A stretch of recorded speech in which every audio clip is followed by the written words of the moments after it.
Կարդում ենք յուրաքանչյուր գրքից 10-ական էջ և որոշում, որ գիրքն ենք սկսում առաջինը։ Մայրական կաթ։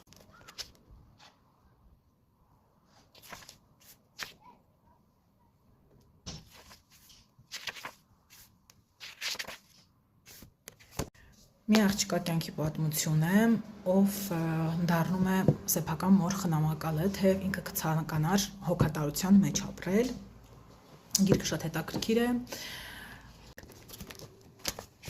Գրքին ծանոթանում ենք։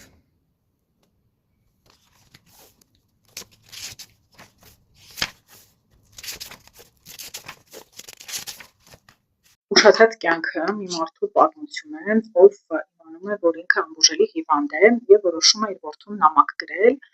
և այդ նամակը դառնում է իր որդու ամբողջ կյանքի ուղեկիցը։